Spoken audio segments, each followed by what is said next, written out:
কাবা বাইতুল্লাহ শরীফের চতুর্দিকটা ঘেরাও করে রয়েছে। এমন সময় দেখা যায় আল্লাহর হাবিব সাল্লাল্লাহু আলাইহি সাল্লামকে জনমের মতো শেষ করে দেবে। ও নবীর উম্মতেরা, ও সোনামানিকেরা, ওরা চিন্তা করে দেখলো না না না, এই সন্ধ্যা রাত্রিতে মুহাম্মদকে আমরা এখন কতল করব না, হত্যা করব না। এ মুহাম্মদকে গভীর রাতের দিকে তাকে শেষ করে দেব। আমরা খানায় কাবার চতুর্দিকে লুকিয়ে লুকিয়ে থাকি। আমার নবী পাক সাল্লাল্লাহু এমনি করে খানায় কাবা বাইতুল্লাহ শরীফের কাছে বাবা রয়েছেন। আর ফেরেশতা জিবরাইলের পক্ষ থেকে আল্লাহ পাকের কালামুল্লাহ শরীফ এমনি করে বাবা সূরা নাজাম, এই সূরাটা নাজিল হয়ে যায়। জোরে বলুন সুবহানাল্লাহ। আমার নবী পাক সাল্লাল্লাহু ওই সূরা নাজাম তেলাওয়াত করতে লাগলেন। এমনি করে আমার আপনার নবী নূর নবী এমনি করে কোরআন মাজিদ তেলাওয়াত করতে করতে ওরা নবী পাক সাল্লাল্লাহু এই কোরআন মাজিদ আয়াতে কারিমা তেলাওয়াতের মাধ্যমে ওরা শত্রুতা ভুলে গিয়ে ওরা আল্লাহ পাকের কালামের দেওয়ানা হয়ে যায়। ও নবীর উম্মতেরা, আর সূরা নাজামের মধ্যে বাবা সিজদার আয়াত রয়েছে, কারণ যে পড়বে তাকেও সিজদা করতে হবে, আর যে শুনবে বাবা তাকেও সিজদা করতে হবে। এমন সময় বাবা যে সিজদার আয়াতটা পাঠ করেছে, সাথে সাথে তারা এত কোরআন মাজিদের আয়াতে কারিমা শুনে এত মুগ্ধ হয়েছে, দেওয়ানা হয়েছে, সাথে সাথে আমার নবী আল্লাহ পাকের দরবারে সিজদায় গিয়েছে। আর সমস্ত কাফেরেরা তারাও আমার আল্লাহকে সিজদা করে ফেলেছে। আর জোরে হবে না, আল্লাহকে আমার নবী সিজদা করবে, ওরা আয়াতে কারিমা শুনেছে, ওরাও সিজদা করে ফেলেছে। জোরে বলুন সুবহানাল্লাহ। এই খবরটা কিন্তু আর আটকে থাকে না, এই খবরটা পৌঁছে গেল কোথায়? এই খবরটা হাফসাই বাসরা নাজ্জাসী কাছে যে নবী সাহাবায়ে কেরামরা হিজরত করে গিয়েছে ওদের কানে কিন্তু খবর পৌঁছে যায় যে ওরা সিজদা করেছে। সিজদা করেছে মানে সবাই মুসলমান হয়ে গেছে। তো আমরা আর হিজরত করে কি করব? যাক, আমাদের হাতে সব চলে এসেছে, আর কোনো শত্রু নেই। এই 12 জন নবী সাহাবায়ে একরামেরা তিনারা আবার সেখান থেকে রওনা দিয়ে চলে আসলেন মক্কাতুল মুকাররমায়। আর মক্কার জমিনে যে এসেছে, এসে দেখেন খবর উল্টো, যে ওরা কোরআন মাজিদ তেলাওয়াত করতে করতে সে আয়াতে কারিমা শোনার সঙ্গে সঙ্গে সিজদা করেছে। আর সিজদা করার পরে ওরা আবার যে ধর্মের লোক সে ধর্মে আবার পরিণত হয়েছে। আল্লাহ নবী বলেছিলেন, ও বাবা উসমান, আবার হিজরত করে যেতে হবে। এই ঘটনা ঘটেছে। আল্লাহ নবী একজন নয়, দুজন নয়, 82 জন সাহাবায়ে কেরাম বাবা এমনি করে চলে যান আবিসিনিয়ায়। এমন সময় কুফার কুরাইশদের কানে খবরটা পৌঁছে যায়। কুফার কুরাইশরা বলে, না না না, এ মুহাম্মদ ইবনে আব্দুল্লাহ সাহাবায়ে কেরামদের দেখা যায় না। ওরা বাদশা নাজ্জাসীর কাছে আবিসিনিয়ায় গিয়ে তারা আস্তানা নিয়েছে। ওরা আস্তে আস্তে সব দখল করে ফেলবে। এমনি করে কুফার কুরাইশদের মধ্যে বাবা সব থেকে চালাক ব্যক্তি হলেন আবু সুফিয়ান। আবু সুফিয়ান ওই সময় আবু জেহেলকে বললেন, ও আমাদের লিডার, ও আমাদের নেতা, শুনে রেখে দেন, জেনে রেখে দেন, ওদের আমরা এমনি করে বাদশা নাজ্জাসীর কাছে গিয়ে শায়েস্তা করতে পারবো। আগে আমাদের বাদশা নাজ্জাসীকে হাতে করতে হবে। বলছে কি করে হাতে করা যায়? এই বাদশা নাজ্জাসীর জন্য অনেক ফল পাকড় কিনে নিয়ে যাব, অনেক টাকা পয়সা নিয়ে যাব, আর বাদশা নাজ্জাসীকে আমরা হাদিয়া নজরানা দিয়ে দেব। বাদশা নাজ্জাসী যখন এগুলো পেয়ে যাবে, বাদশা নাজ্জাসী আমাদেরও হয়ে কথা বলবে। এই চক্রান্তখানা যে খাটিয়ে বাবা অনেক ফলমূল কিনেছে, সোনা দানা টাকা পয়সা সব নিয়ে গিয়েছে। আর গিয়ে বাদশা নাজ্জাশীকে বলেন, ও বাদশা নাজ্জাশী, আমাদের পাঠিয়েছেন আবুল আহকাম ওরফে আবু জেহেল। কারণ আবু জেহেল যিনি বাবা, ওনার নাম ছিল আবুল আহকাম। এ আবুল আহকাম আমাদেরকে পাঠিয়েছে এই সমস্ত কিছু হাদিয়া নিয়ে। আর ওই সমস্ত হাদিয়াগুলোকে পার্শ্বে রেখে দিলেন। বাদশা নাজ্জাশীকে ওই সময় বলতে লাগলেন, ও বাদশা নাজ্জাশী, মক্কাতুল মুকাররমার জমিন থেকে কোন কাফেলা এসেছে কি? ওই সময় বাদশা নাজ্জাশী বললেন, আপনি করে বাদশা, এমনি করে মক্কাতুল মুকাররমার জমিন থেকে এক বিশাল কাফেলা এসেছে। এমন সময় ওদের মধ্যে বাবা ইকরামা বিন আবু জেহেল নয়, আবু সুফিয়ান বলতে লাগলেন, ও বাদশা নাজ্জাশী, ওরা হচ্ছে দেশের বিদ্রোহী, এমনি করে দেশের শত্রু, এরা এমনি করে আমাদের সঙ্গে অশান্তি করে, আমাদেরকে ঠিক থাকতে দেয় না, আমাদের উপরে হামলা চালায়। আর হামলা চালিয়ে তারা পালিয়ে এসেছে। আল্লাহ ওই সময় বাবা বাদশা নাজ্জাশী বলেছিলেন, না না না, তোমাদের মুখে শুধু শোনা যাবে না, ওদের সামনে বলতে হবে, ওদের মুখ থেকেও শুনবো। একা একা বললে তোমারটা তোমার কাছে ঠিক, ওরা যখন বলবে ওদেরটাও আমাকে ঠিক লাগবে। দুই মুখকে এক জায়গা না করলে আমি নাজ্জাশী কিছুই বুঝতে পারবো না। সাথে সাথে প্রহরী দ্বারা বাবা ওদেরকে ডাক দিয়া হলো।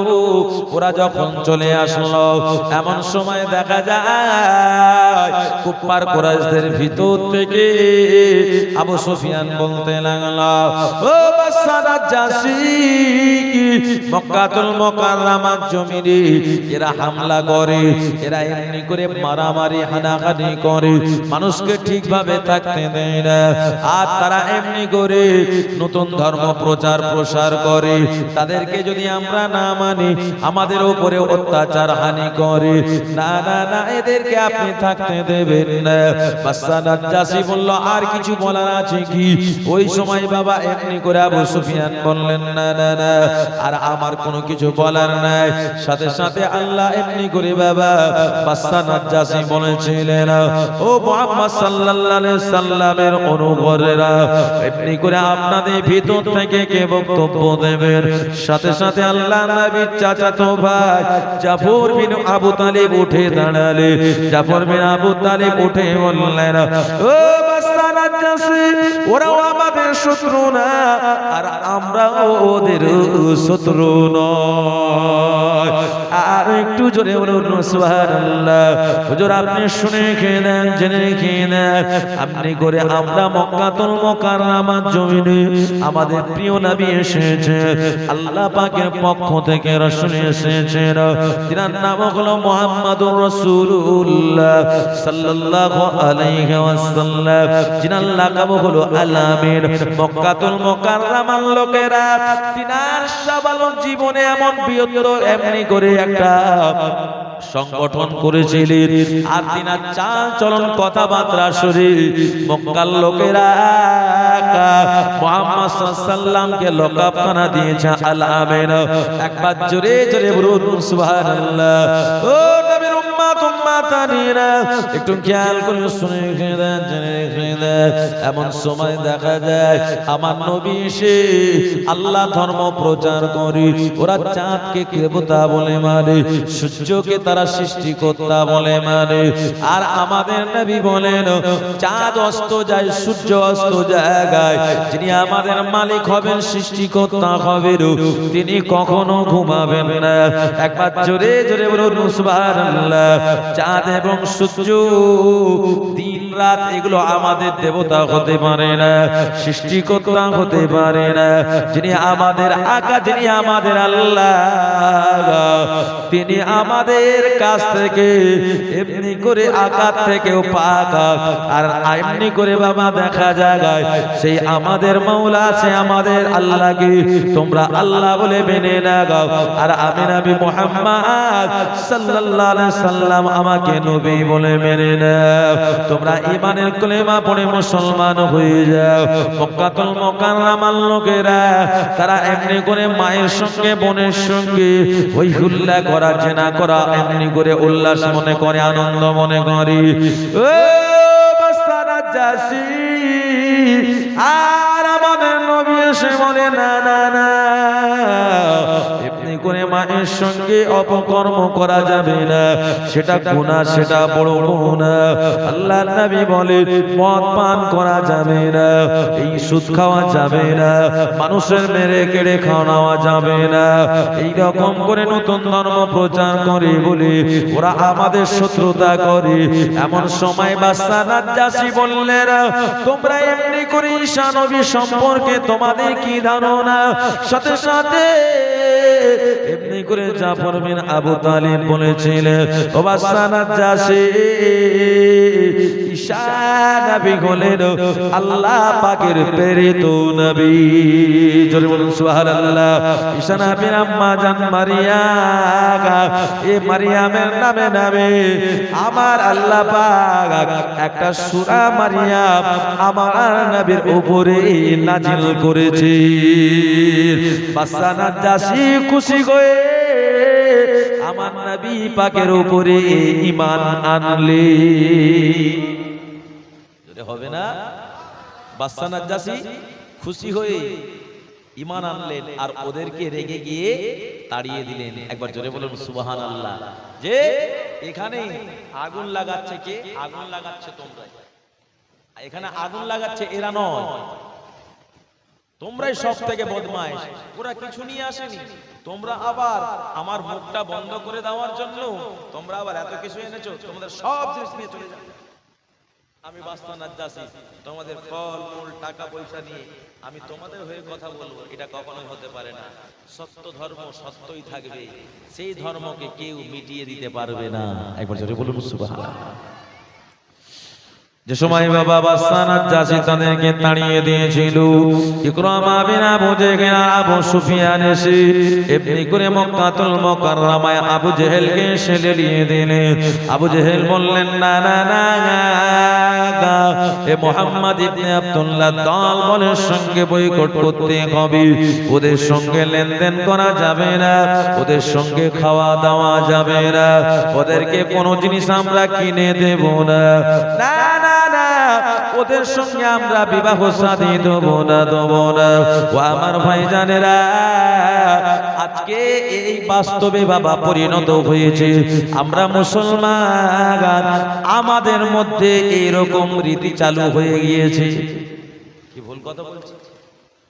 মুসলমান মুসলমানে বলছে বেটি লেনদেন করা যাবে না, বিবাহ দেওয়া যাবে না, হ্যাঁ, গোস্ত খাওয়া যাবে না, ওরা যদি গোস্ত জবা করে আমরা খাবো না। বিয়ের সময় এরকম আপনার লন্ড ভন্ড এরকম চালাচ্ছে, তোমাদের মৌলানা জবা করলে আমরা খাবো না, হ্যাঁ, আমাদের মৌলানা জবা করবে তারপরে আমরা খাবো।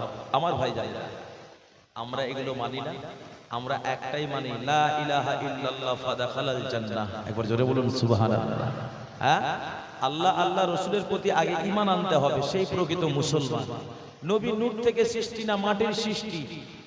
হ্যাঁ, আমরা কোরআন হাদিস পাচ্ছি, দলিল সবাই দিচ্ছে, যত মত আছে কেউ কারোর দলিল কাটতে পারে না, এটা গাজর আমরা।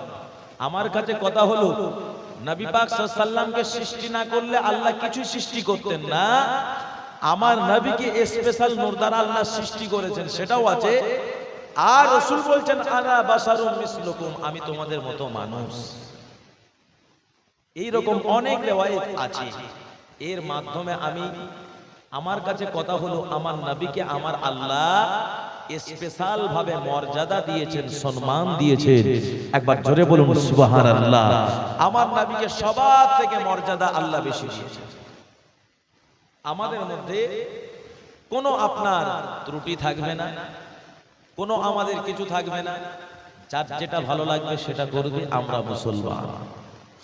ও দুনিয়ার মুসলমানেরা, নবীর উম্মতেরা, ও সোনা মানিকেরা, আজকে শিক্ষিত সমাজ বাবা, আস্তে আস্তে আমরা পিছিয়ে যাই। কোন দিকে আমরা চলে যাই?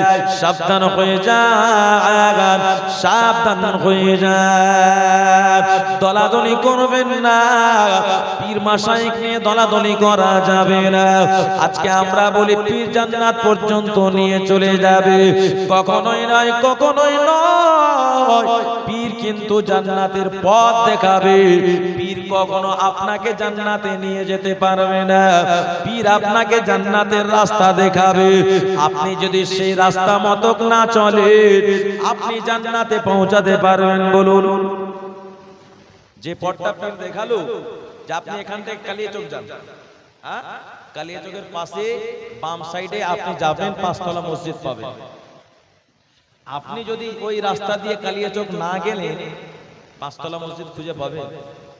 হ্যাঁ, আপনাকে পথ দেখালো, যে আপনাকে কি পথ? নামাজ, রোজা, হজ, যাকাত, তার সাথে সাথে পীর ধরতে হয়। কিসের জন্য? ইলমে তাসাউফের জন্য, ইলমে মারিফাতের জন্য, জিকির আজগার করার জন্য। আর আমরা কি করছি? পীরে হাতে হাত দিলে জান্নাত। এত সহজ জান্নাত? হ্যাঁ, তাহলে নবীর হাতে সাহাবীরা হাত দিয়েছেন, আমরা নবীকে খাটো করছি। তাহলে সাহাবীরা ইবাদত করতো না জান্নাত? কি ভুল কথা বলছি? সাহাবীরা তাহলে নবীর হাত, আপনার হাতে হাত দিয়েছেন, নবীকে দেখেছেন, নামাজ না পড়লে জান্নাত?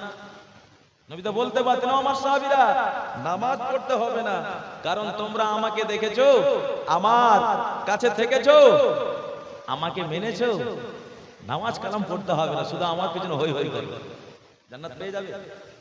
কি গো, দুঃখ পাচ্ছেন আমার কথা শুনে? সাবধান, কারণ দুনিয়াতে আসার সুযোগ নেই।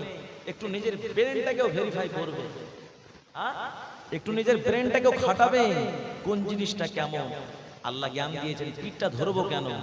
হ্যাঁ, পীর ধরতে হয় ইলমে তাসাউফের জন্য, ইলমে মারিফাতের জন্য, জিকির আজগার করতে করতে আল্লাহর ওলি হওয়ার জন্য। একবার জোরে বলুন সুবহানাল্লাহ। আপনি নামাজ পড়বেন, এগুলো হলো জাহেরিয়া শিক্ষা। আপনি কোরআন পড়বেন, এগুলো হলো জাহেরি শিক্ষা, মক্তব মাদ্রাসায় পেয়ে যাবেন। কিন্তু মারিফাত শিক্ষাটা, আল্লাহর পরিচয়টা আল্লাহর ওলি ধরতে হয়। একবার জোরে বলুন। আমি জিকির আজগার মুরাকাবা মুশাহিদা কিছুই করব না, জান্নাত এত সহজ। হ্যাঁ, গড়াগড়ি খাচ্ছে জান্নাত। আবার এখানে ভাগাভাগি দলাদলি কোথাও নেই, শুধু মালদায় রয়েছে। আমি সব জায়গায় জলসা করব। আসামে যাই, আপনার মুর্শিদাবাদে যাই, আপনার বীরভূমে বারা শরীফ নাম শুনেছেন? হ্যাঁ, বারা শরীফে যাই, আলী মিয়া সাহেব, ওনার সঙ্গে আমি জলসা করেছি। হ্যাঁ, উনি বেরেলিপন্থী, একসঙ্গে জলসা করলাম। উনি আমাকে ডেকে একবারে গলার সঙ্গে গলা মিলিয়ে নিলেন। আমি বললাম, হুজুর আমি তো ফুরফুরা, সালাম মুসাফা করা যাবে না। বলে, কে বললো যাবে না? ফুরফুরার পীর আবু বাকারের মতন ওলি হওয়া আমাদের ওয়েস্ট বেঙ্গলে মুশকিল রয়েছে, তিনি 4 তারিখারই পীর ছিলেন। একবার জোরে বলুন। হ্যাঁ, আর এখানে ভাই আমরা কিছু বাড়াবাড়ি করে ফেলছি। আমি কাউকে দোষারোপ করবো না, সাবধান, কারণ জনসাধারণ সাবধান। আমরা কিছু পঞ্চি বেরিয়েছি আলেম বিভেদ সৃষ্টি করার জন্য, কিন্তু আমি বিভেদ জিনিসটা পছন্দ করি না। আমার ইসলাম শান্তি, শান্তি কোরআনে এক, নবী এক, সবই এক। স্কুল আলাদা হতে পারে, স্কুল আলাদা হতে পারে। এদিকে আপনার মোহাম্মদিয়া হাই মাদ্রাসা রয়েছে, আর তার পাশে অচিনতলা হাই মাদ্রাসা, তারপরে আব্বাসগঞ্জ হাই মাদ্রাসা। এবার লড়াই করো, কি লড়াই? আমি আব্বাসগঞ্জ হাই মাদ্রাসার ছাত্র, আর মোহাম্মদিয়ার বলবে আমি মোহাম্মদিয়া, তুই আমার স্কুলের বদনাম করছিস, ও বলে তুই আমার স্কুলের বদনাম করছিস। এবার লড়াই লাগিয়ে দিল, তোর স্কুল ভালো না, বলে তোর স্কুল ভালো না। এই চলছে, এই চলছে, তোর পীর ভালো না, ওর পীর ভালো না, এই চলছে। আমাদের পীর কখনো বলেছে যে অমুকের পীর খারাপ? শুনেছেন কোন? শুনেছেন? খারাপ কে আর ভালো কে এটা নিজেরাই বুঝতে পারে। পীর কখনো খারাপ হয় না, বলুন সুবহানাল্লাহ। আল্লাহর ওলি কখনো খারাপ হয় না। 4টে তরিকা, মন দিয়ে শুনেন। তরিকা কটা? 4টে। কাদেরিয়া, চিশতিয়া, নকশবন্দিয়া, মুজাদ্দিদিয়া। 4টে তরিকা। ঠিক আছে, কেউ কাদেরিয়ার আছে, বলছে আমার পীর বড়, কারণ আমার কাদেরিয়া তরিকা। কেউ ধরেন মুজাদ্দিদিয়া আছে, বলছে সৈয়দ বংশের আছে, এটা বড়। তারপরে নকশবন্দিয়ার আছে, এটা বড়। মুজাদ্দিদিয়ার আছে, এটা বড়। আমার ভাই জানেরা, চারটে তরিকাতের ইমাম পাঠিয়েছেন। কটা? চারটে তরিকাতের ইমাম। ধরবে, নামই বলতে পারবে না, যারা আমাদের মধ্যে বিভেদ সৃষ্টি করছে নামই বলতে পারবে না। আমার ভাই জানেরা, বললেও এত বাড়াবাড়ি নয়। কারণ ভাই নামাজ পড়তে পারি না, নামাজ না পড়লে পীর কোথায় ধরবে? আপনি নামাজ পড়েন না, ইলমে তাসাউফের জন্য পীর ধরতে হয়। আপনি জেনে নেবেন পীর সাহেবদের কাছে ইলমে তাসাউফ শিক্ষার জন্য পীর ধরতে হয়। আপনি লেখাপড়া করার জন্য আমাকে আপনাকে কি করতে হয়? স্কুলে ভর্তি হতে হয়। যদি লেখাপড়া না করলাম, স্কুলে ভর্তি হয়ে কোনো লাভ হবে? কথাটা ভালো করে বুঝবেন। কারণ আমরা মুসলমান, কলেমা পড়লে মুসলমান। কলেমাকে বিশ্বাস করলে এবং কলেমা নবীকে বিশ্বাস করলে, আল্লাহকে বিশ্বাস করে কলেমাটা পড়বে, আপনি ইমানদার হয়ে গেলেন। মুসলমানের জন্য আপনার একটাই শর্ত হচ্ছে কলেমা। এই কলেমার মধ্যে আল্লাহ রয়েছে, নবী রয়েছে, এটাকে বিশ্বাস করা। ওয়া ইকরারুম বিল লিসান, এবং জাহির করে পড়া। আপনি ইমানদার হয়ে গেলেন। এবার আপনাকে শিক্ষা করার জন্য মাদ্রাসায় পড়তে হবে, ঠিক আছে? মাদ্রাসায় যখন আমরা ভর্তি হব, মনে রাখবেন মাদ্রাসায় ভর্তি এমনি এমনি হয়ে গেলে, যে মাদ্রাসায় ভর্তি হয়ে থেকে গেলাম আর মাদ্রাসায় যাব না ক্লাস করতে, আমার ভাই জানেরা, কি গো পড়াটা এমনি এমনি মাথায় ঢুকে যাবে? কি গো ঢুকবে? আমি ক্লাস করব না, পড়া হবে, আমাকে ওখানকার ছাত্রই বলবে না। 2 নম্বর হলো আমার ভাই জানেরা, যে কোনো জিনিস শিক্ষার জন্য আমাকে আপনাকে ভাবতে হবে। মাদ্রাসায় যেমন ভর্তি হয়ে ক্লাস না করলে সেখানকার ছাত্র কেউ বলবে না, ততরূপ আমি আপনি ফুরফুরার পীর বলে বলে আর ফুরফুরা হুজুরকে যদি তাদের কাছ থেকে শিক্ষা না দিয়ে ইলমে তাসাউফ মতো আলোচনা আপনার আমল না করলে কোনো লাভ হবে না, কোনো ফায়দা হবে না। অদনিয়ার মুসলমানেরা, নবীর উম্মতেরা, আবু জেহেল কিন্তু লেলিয়ে দিল, না না না, মুহাম্মাদের সঙ্গে বয়কট করতে হবে। বয়কট নামা লিখে দিলেন, লিখে দিয়ে খানায় কাবা বাইতুল্লাহতে টাঙিয়ে দিলেন। আল্লাহর নবী এমনি করে সাহাবায়ে কেরাম এবং চাচা জান আবু তালিবকে সঙ্গে করে নিয়ে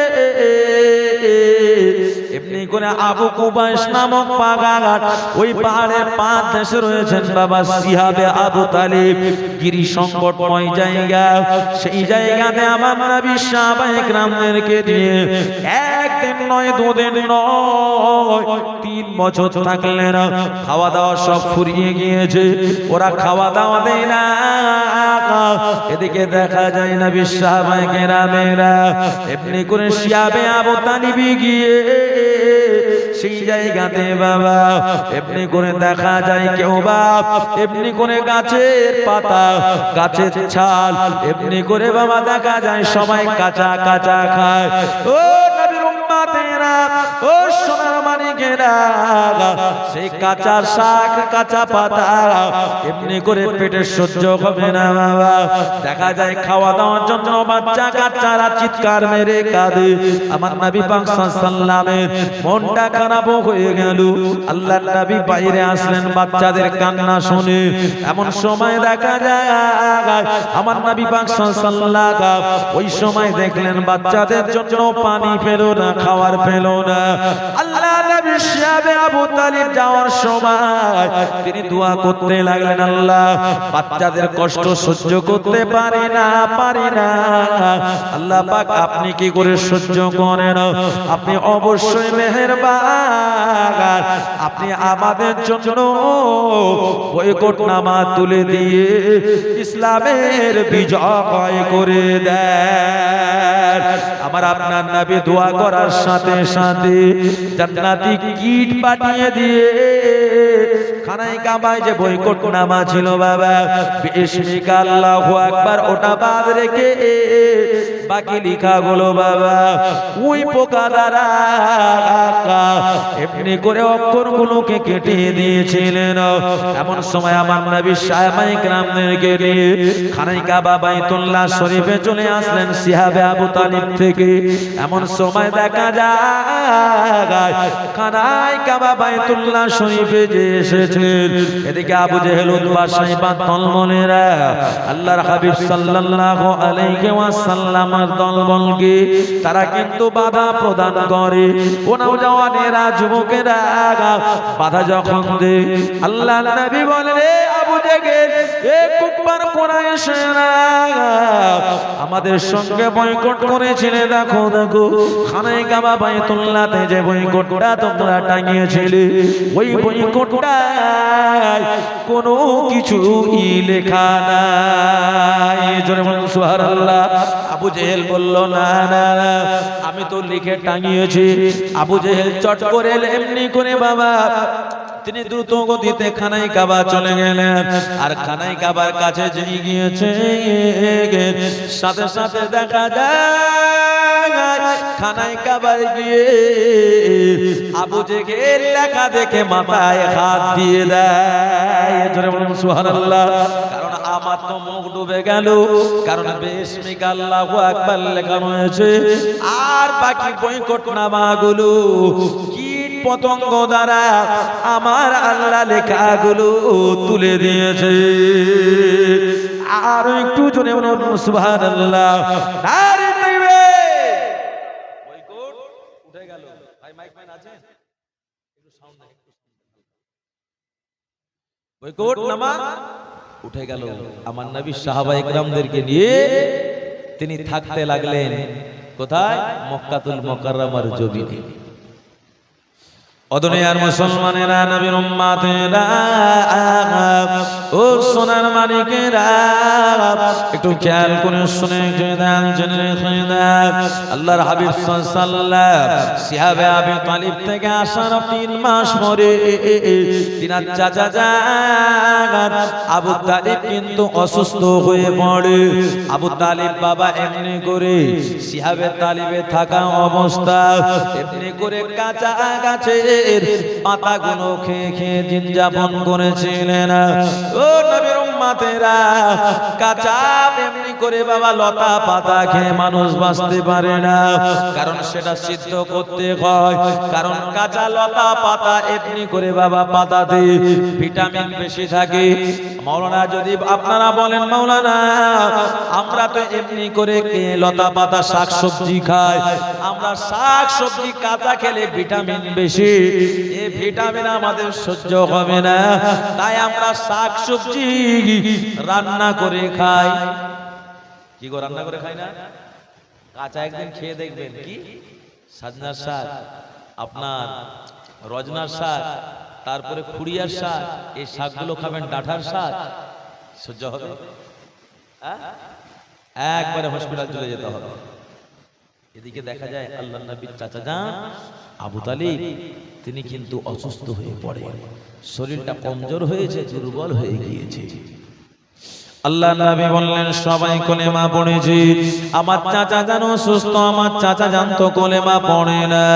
ওই সময় নবী আমার তিনি কিন্তু চলে যান বাবা। এমনি করে দেখা যায় আল্লাহ নবী চাচা যান আবু তালিবের কাছে চলে যান।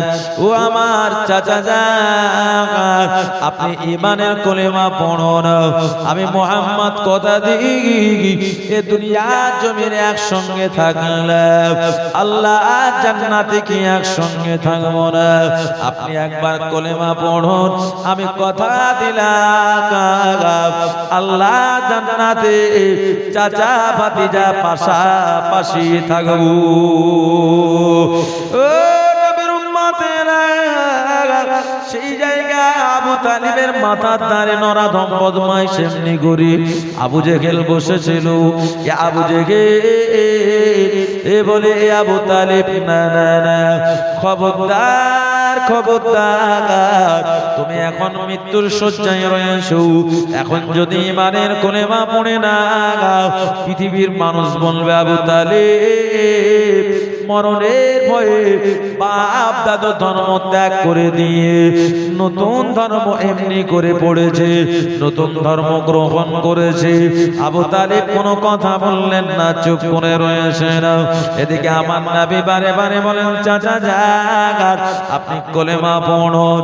ওই সময় বাবা দেখা যায় আবু তালিব কোনো কথা বলেন না, ভাতিজার দিকে তাকায়। আবু তালিবের দিকে আবু তালিব একবার আবু জেহেলের দিকে তাকায়। তাকাতে তাকাতে এমনি করে বাবা আবু তালিব মালাকুল মাউত আজরাইল আলাইহিস সালাতু সালাম জান কবজ করে নিলেন। আল্লাহর নবীর চাচা যান কলেমা খারা অবস্থায় ইন্তেকাল হয়ে গেলে আল্লাহর নবী ঝরঝর করে কাঁদেন। আল্লাহর নবী এত কান্না কেঁদেছিলেন, আল্লাহ পাকের দরবারে এই কান্না পৌঁছে যায়। আমার আল্লাহ জিবরিল আমিন মাধ্যমে জানিয়ে দেন লা তাদিমান আহাদাত হাবিব আপনি কাঁদবেন না, কাঁদবেন না, কারণ আপনার চাচা যান আবু তালিব কলেমা পড়লো না। আমি আল্লাহ জানিয়ে দিলাম হেদায়েতের মালিক আপনি নয়, ও আমার হাবিবে পিয়ারা আপনি হেদায়েতের পথ দেখানোর মালিক, আর হেদায়েত করার মালিক হলাম আমি আল্লাহ। একবার জোরে জোরে বলুন সুবহানাল্লাহ। আপনি যতই চেষ্টা করেন আপনার চাচা যান আবু তালিব কখনোই ঈমান আনবে না, আনবে না। ও নবীর উম্মত উম্মাতানিরা একটু খেয়াল করে শুনে কেদান জেনে কেদান চাচা আবু তালিব ইন্তেকাল হওয়ার পরে বাবা আল্লাহ নবী অনেক দুঃখ পেয়েছিলেন, কষ্ট পেয়েছিলেন। নবী আমাদের দুনিয়ার বাদশা চাচা যান আবু তালিবের মক্কাতুল মুকাররমা দাদু জান আব্দুল মুত্তালিবের পাশেতে কবরস্থ করেছিলেন। আল্লাহর নবী বড় ভাবনা চিন্তায় পড়ে যায়। আমি নবী মুহাম্মদ সাল্লাল্লাহু আলাইহি ওয়াসাল্লাম আমার কাজের হিসাবে চাচা জান আবু তালিব ছিলেন, আমার মাথার ছাতা হিসাবে চাচা জান আবু তালিব ছিলেন। আমার মনের মধ্যে অনেক সাহস ছিল, ক্ষমতা ছিল। আজকে আমি সেই সাহস হারা হয়ে গেলাম। আল্লাহর নবী চাচা জান আবু তালিবের ইন্তেকালের পরে অনেক ভেঙে পড়েছিল।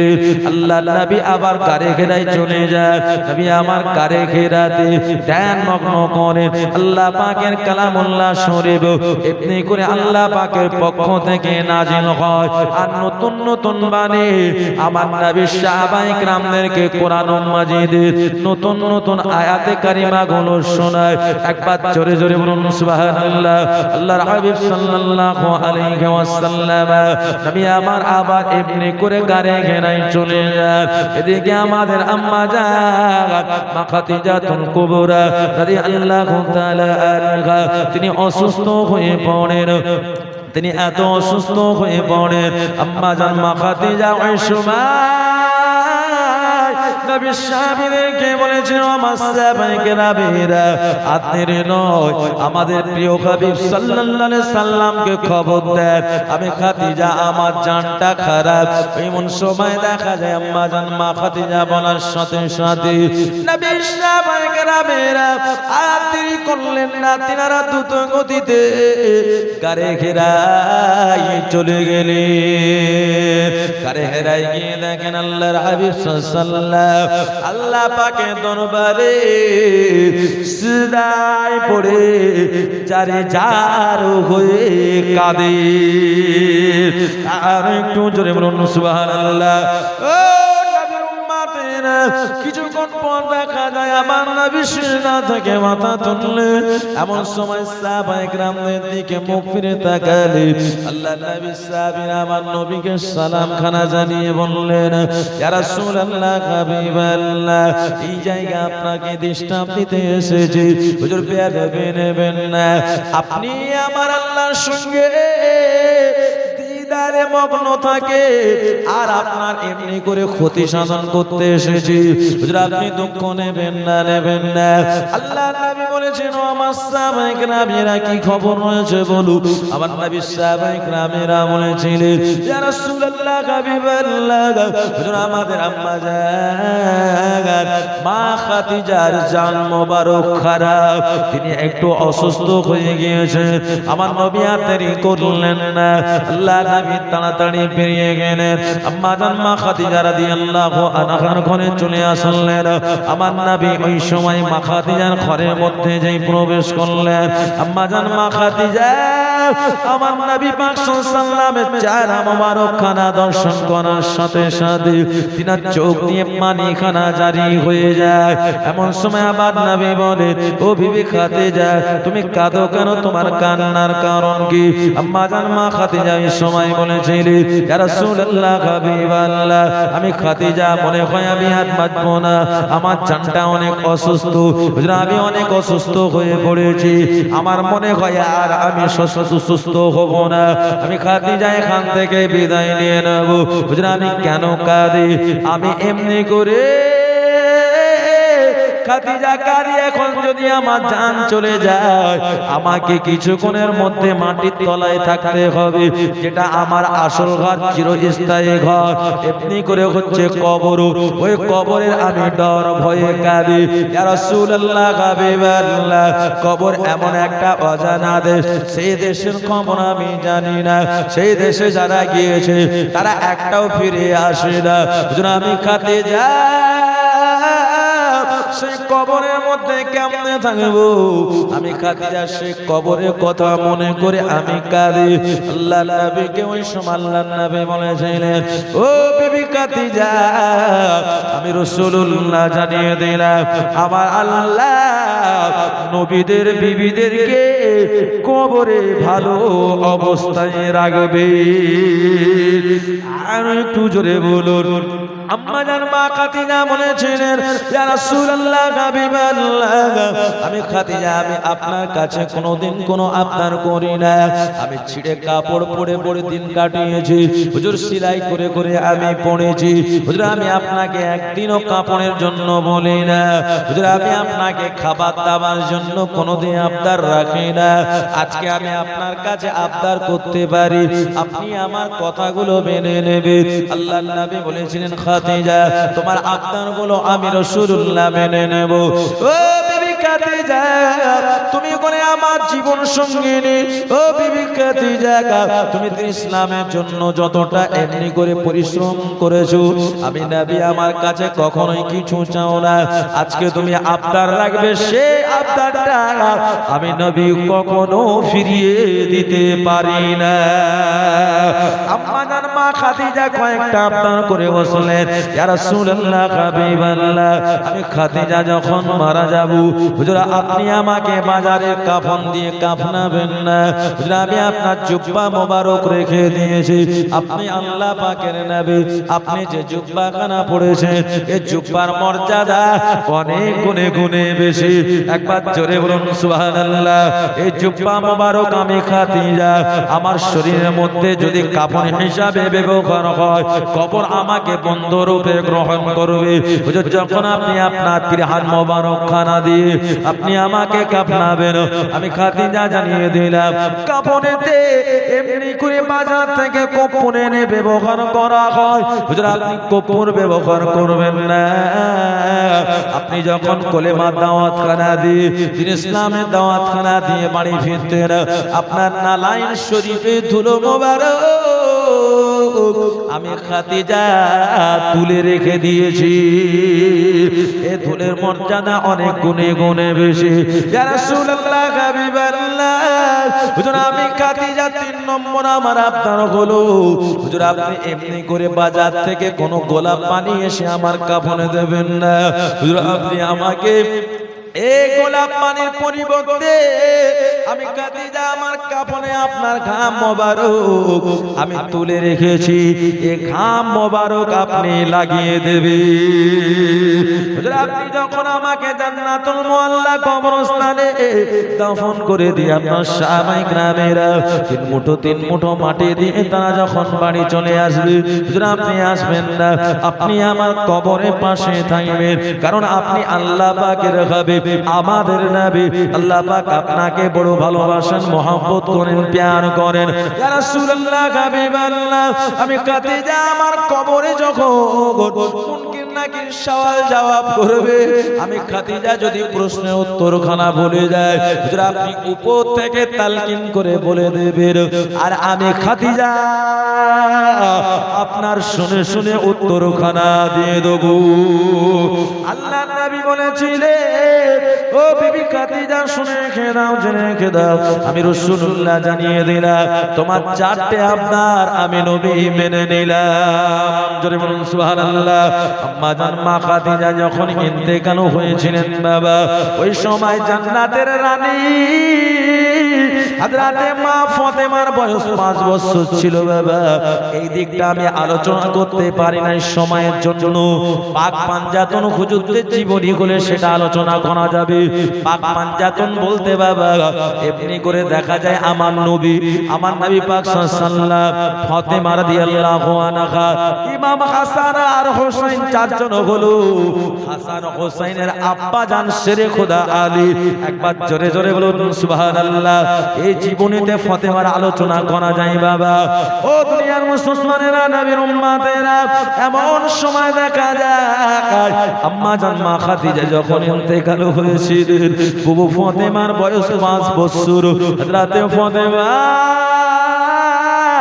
আম্মা জানের ইন্তেকালের সময় বালিশে মুখটা চাপা দিয়ে কাঁদে, মা আমি ফাতেমা, আমাকে আপনি এতিম করে দিয়ে চলে গেলেন। ও আমার আম্মা, আমি ফাতেমা, আমি কার আঁচলের তলায় থাকব, আমি একা এতিম হয়ে গেলাম মা। ও ফাতেমা অনেক কান্নাকাটি করেছিলেন। আল্লাহর নবী ফাতেমাকে বড় ভালোবাসতেন, মহব্বত করতেন, প্যার করতেন। আমার নবী নূরের হাত কানা দিয়ে ফাতেমার মাথায় হাত দিয়ে সান্ত্বনা খানা দিয়েছিলেন। একবার জোরে জোরে বলুন সুবহানাল্লাহ। এমন সময় ফাতেমার কান্না বন্ধ হয়ে গেল। আম্মা জান মা খাদিজা ইন্তেকাল যখন হয়েছিলেন বাবা, মা খাদিজাকে গোসল দেওয়ার পরে আল্লাহর নবী মা খাদিজার ওসিয়ত অনুযায়ী নিজের প্রাণ মোবারক খানা দিয়ে এমন সময় বাবা কাঁপনেছিলেন, আর এমনি করে কবরের পরিবর্তে আমার নবী পাক সাল্লাল্লাহু আলাইহি ওয়াসাল্লামের পায়ে ধুলা দিয়েছিলেন মা খাদিজা রাদিয়াল্লাহু আনহা। তিনি শুধু এমনি করে নবী পাকের ধুলার মর্যাদা দেন না, স্বয়ং আমার আল্লাহ মেরাজে আমার নবী পাকের পায়ের ধুলোর মর্যাদা দিয়েছে। একবার জোরে জোরে বলুন সুবহানাল্লাহ। ও একটু খেয়াল করে শুনে এমন সময় দেখা যায় বাবা গোলাপ পানির পরিবর্তে ঘাম মোবারক কাফনে দেওয়া হলো। আর কাফনে দেওয়ার পরে জান্নাতুল মুআল্লা মক্কা শরীফের কবরস্থান, সেই জায়গা মা খাদিজাকে নিয়ে যাওয়া হলো। ও সোনার মানিকেরা, আম্মা জান মা খাদিজা রাদিয়াল্লাহু আনহাকে জান্নাতুল মুআল্লা কবরস্থানে যখন নামানো হলো, মা খাদিজাকে নামিয়ে দেওয়ার পরে বাঁশকাঠি রেখে দিয়ে বাবা মাটি দেওয়া হলো। আল্লাহর নবী সাহাবায়ে নামেরা মাটি দিয়ে দিলেন বাবা। মাটি দেওয়ার পরে তারা সব নিজ নিজ বাড়ি চলে গেলেন। আমার নবী বাড়ি আসলেন না, আম্মা জান মা খাদিজার কবরের পাশে দাঁড়িয়ে রয়েছে। এমন সময় দেখা যায় আল্লাহর নবী সাহাবায়ে কেরামেরা বলে, আরে আমার নবী পাকের চাচা জান বিদায়, আল্লাহর হাবিব সাল্লাল্লাহু আলাইহি ওয়াসাল্লাম অনেক দুঃখ ভরাক্রান্ত মনে রয়েছে। আর একদিকে দুঃখ আমার নবীর পাক আলী আমাদের আম্মা জান খাদিজা বিদায়। সত্যি আমার নবী পাকের কি দুঃখ, এই জন্য মা খাদিজার কবরের পাশ থেকে আমার নবী আসেন না। আল্লাহর নবী আম্মা জান মা খাদিজার কবরের পাশে কিছুক্ষণ দাঁড়িয়ে থাকার পরে দেখলেন এমনি করে মা খাদিজার কবরটা যেন এমনি করে নড়াচড়া করে সংকীর্ণ হয়ে আসে। এমন সময় আমার নবী ভাবলেন যে মনে হয় মা খাদিজার কবরে খাদিজাকে কোনো কারণে বোধহয় আযাব দিচ্ছে। এমন সময় আমার নবী পাক সাল্লাল্লাহু নিজের সিনা মোবারক আম্মা জান মা খাদিজার কবরে লাগালে এই সিনা মোবারক লাগানোর সাথে সাথে কবর থেকে আওয়াজ কানা এসেছিল, ইয়া রাসূলুল্লাহ হাবিবাল্লাহ, হুজুর আপনি চিন্তা করবেন না, পেরেশানি নেবেন না, আমরা খাদিজাকে আযাব দিই না, আমরা খাদিজাকে কষ্ট দিই না। খাদিজার সঙ্গে আপনার কি প্রেম প্রীতি ভালোবাসা মহব্বত ছিল। মা খাদিজা দিন ইসলামের জন্য অনেক অবদান রেখেছে। মা খাদিজা এমনি করে কোরআন মাজিদকে অনেক মর্যাদা দিয়েছে। মা খাদিজা আপনি ইবাদত করেছেন, নিজে রান্না বান্না করে দিয়ে সেই খাদিজা আপনাকে গারে গেরাতে খাবারটা পায়ে হেঁটে হেঁটে বয়ে এনে গিয়ে দিয়েছেন। ইয়া রাসূলুল্লাহ হাবিবাল্লাহ, খাদিজা আপনাকে বড় ভালোবাসেন, আপনিও খাদিজাকে বড় ভালোবাসেন। আর আপনার শরীরের পিরান মোবারক রয়েছে, ঘাম মোবারক রয়েছে, ধুলা মোবারক রয়েছে, তাই আমরা খাদিজাকে আযাব দিই না। খাদিজার সঙ্গে খাদিজার কবর মুআনেকা করি।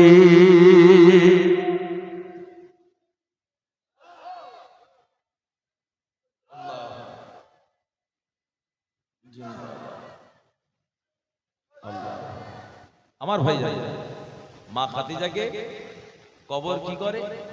মুআনেকা করে, কুলাকুলি করে। আমরা কখন বেশি খুশি হয়? এখন আমরা জুমার দিন আমরা সবাই জুমার নামাজ পড়তে গেলে জুমার পরে ইমাম সাহেবের সঙ্গে আমরা কি করি? অনেকে মুসাফা করে আসি, কি করি না? যেমন জলসা হচ্ছে, জীবনের পরে যখন দোয়া হয়ে যায় আমরা মুসাফা করি, এটা কিসে? এটা খুশিতে। আর এর থেকেও বেশি খুশি কখন হয়? দুই ঈদের নামাজ। হ্যাঁ, ঈদ নামাজ পড়ার পরে আমরা কি করি? আমরা ঈদগাহার ময়দানে আমরা ইমাম সাহেবদের সঙ্গে আরো এলাকার অনেক লোকজনের সঙ্গে একসঙ্গে দেখা হয়। ঈদ কুরবানিতে কত খুশি হই, আমরা মুসাফা করি আর মুআনেকা করি, ঘাড়ে ঘাড়ে আমরা বুক মিলাই না, সেটাকে বলা হয় মুআনেকা, কুলাকুলি। মা খাদিজার সঙ্গে কবর মুআনেকা করছেন, কুলাকুলি করছেন। জোরে বলুন সুবহানাল্লাহ। আল্লাহর হাবিব সাল্লাল্লাহু আলাইহি ওয়াসাল্লামের মনের মধ্যে একটা আনন্দ চলে আসলো, কারণ আমি ভাবলাম খাদিজাকে কবর আযাব দিচ্ছে। না না না, উল্টোটা হয়েছে। আমার নবী অনেক খুশি হলেন, আনন্দ পেলেন। সাথে সাথে আল্লাহর আসমান থেকে জিবরিল আমিন মা খাদিজার কবরের কাছে নাজিল হয়ে গেলেন। একবার জোরে জোরে বলুন সুবহানাল্লাহ। শুধু খুশিরই খবর বাবা, এটাই হচ্ছে আসল মৃত্যু, এটাই হচ্ছে আসল কবর। এমন মা খাদিজা দুনিয়ার জমিনে ইবাদত করে গেলেন, মা খাদিজার প্রতি স্বয়ং আমার আল্লাহ রাজি হয়ে যায়। ও নবীর উম্মতেরা, এমন সময় দেখা যায় জিবরিল আমিন এসে মা খাদিজাকে এমনি করে আল্লাহর নবীকে সালাম জানায়, আসসালাতু ওয়াসসালামু আলাইকা ইয়া রাসূলুল্লাহ হাবিবাল্লাহ। সমস্ত সাহাবায়ে কেরামেরা আম্মা জান মা খাদিজাকে মাটি দিয়ে চলে গিয়েছে। হুজুর আপনি এই জায়গা রয়েছে, আল্লাহর নবী বলেছিলেন, আগে জিবরাইল আমি কি জন্য রয়েছি? আমি নবী দেখতে পাই মা খাদিজার কবরে মুনকির নাকির কখন আসবে, কিন্তু আমি দেখছি মা খাদিজার কবরে মুনকির নাকির কেন আসে না? আমি নবী অপেক্ষা করি। হযরত জিবরাইল আলাইহিস সালাম বলেছিলেন, ইয়া রাসূলুল্লাহ হাবিবাল্লাহ চিন্তা করবেন না, পেরেশানি নেবেন না, যে খাদিজা আপনাকে খুশি করেছে আমার আল্লাহ সে খাদিজার প্রতি খুশি হয়েছেন। যে খাদিজাকে আমার আল্লাহ সালাম দিয়েছিলেন, এ খাদিজার কবরে মুনকির নাকির আসবে না। আমার আল্লাহ রাব্বুল আলামিন খাদিজাকে এত ভালোবাসে, মহব্বত করে, প্যার করে, আমার আল্লাহ মা খাদিজার মুনকির নাকিরকে নিজের কাছেই ডেকে নিয়েছে। আর একটু জোরে বলুন নারে তাকবীর, নারে তাকবীর। মা খাদিজা কেমন আমল করেছিলেন, কেমন ইবাদত করেছিলেন, আর আমার নবীকে কতটা ভালোবেসেছেন, তিনি ইসলামকে কতটা ভালোবেসেছেন। সে মা খাদিজা কবরের মুনকির নাকিরের প্রশ্নের উত্তর দেবেন কি? আল্লাহ পাক। একবার জোরে বলুন আল্লাহ। আমার নবী আর আনন্দ, দুঃখ দূর হয়ে গেল। আমার নবী সেখান থেকে খুশি হয়ে তিনি বাড়ি আসলেন। কারণ আল্লাহ এতটা খাদিজার প্রতি রাজি হয়েছে, এতটা খুশি হয়েছে, সে কবর নিয়ে আমরা চিন্তা ভাবনা করি না। সে কবর নিয়ে আমরা ভাবনা চিন্তা করি না। কবর কেমন একটা জায়গা, আহারে মাটির তলায় কি করে থাকবো, কি করে বাস করব, আমার কবরটা কেমন হবে, আমরা সেই কবর নিয়ে ভাবনা চিন্তা করি না। দুনিয়া দুনিয়া করে আমরা দেওয়ানা, দুনিয়া দুনিয়া করে আমরা দেওয়ানা। তাই কবি বলে, চিন্তা করে দেখো না কবরে